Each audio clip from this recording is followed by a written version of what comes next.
Freedom shall reign over every last star. Through the divers' blood spilled in the rigorous walls. Honor their deaths, for we shall not fall.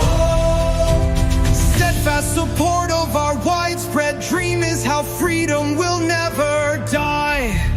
No tyranny or corruption shall reign. Terrorists will all be ignored.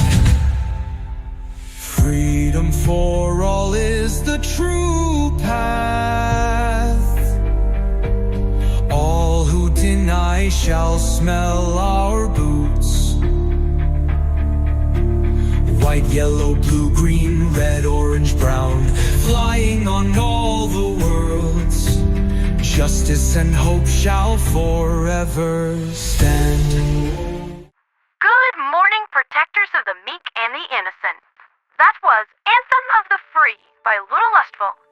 Though she made a particular shout-out to me in this video, I am merely one voice in the chorus of those singing for a better tomorrow. A single pair of claws fighting for those who cannot help themselves. As always, I'm just doing my part. Son of Ash, though, what am I sure if I'm off doing these days?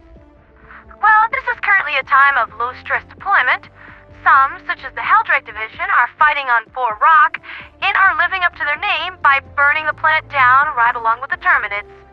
But, I think this would be like the 5th time that we've needed to scrape this rock clean of bug life. I suspect that it'll get over a bit of napalm. Ash is good for the soil, right? Right. Others are helping out on Dolph to try to secure the NATO sector for Fauna Sapien settlement.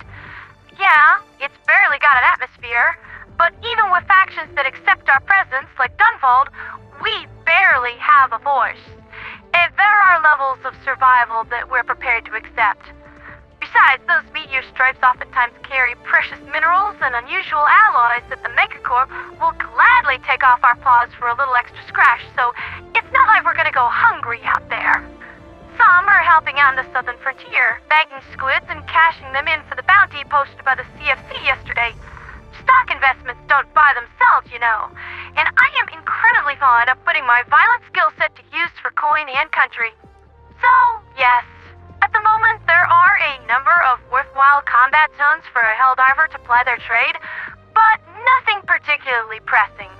For once, we're not dealing with an emergency or a crisis, and so my schedule is freed up to tackle something that's been on my to-do list for some time, a community spotlight segment.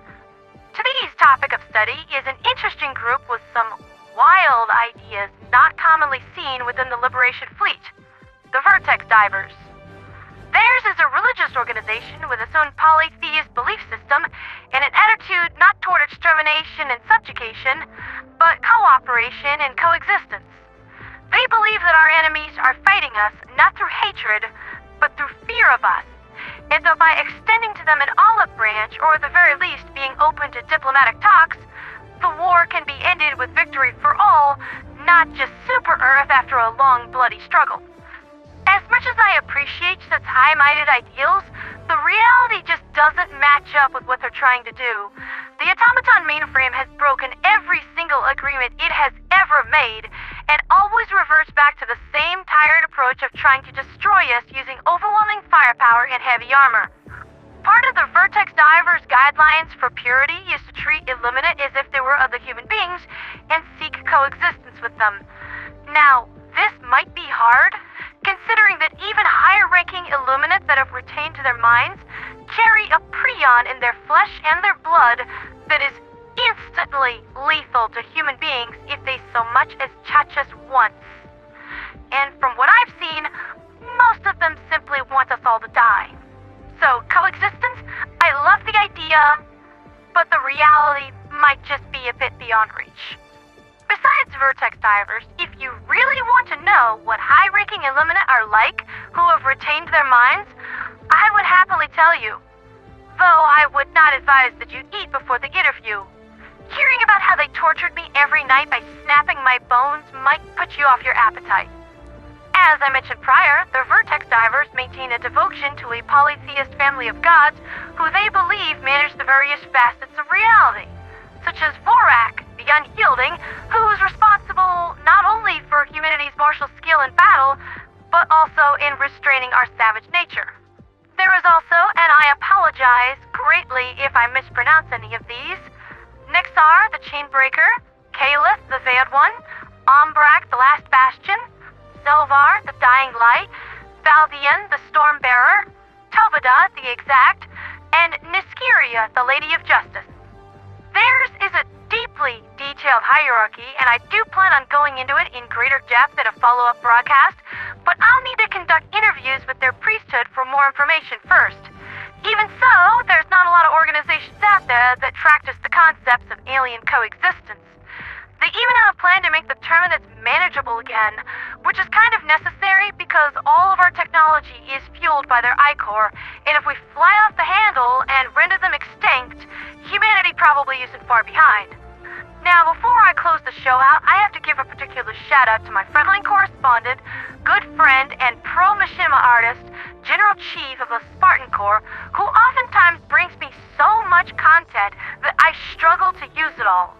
So this morning, I'll be letting my outro play fully while showing off the entirety of his work that he's managed to put together in 2 days while fighting on the front lines of Bull Rock. So grab a drink, settle in, and relax. That's been Liberty's Latest with me, Pandera the Radio Angel. We've got a good day ahead of us. The major order is on schedule for completion, and for the moment, there's nothing to worry about, Helldivers. For once, we've got things under control. For liberty, for freedom, for democracy, and for the Angelic Rebellion. Viva la Revolution Angelique.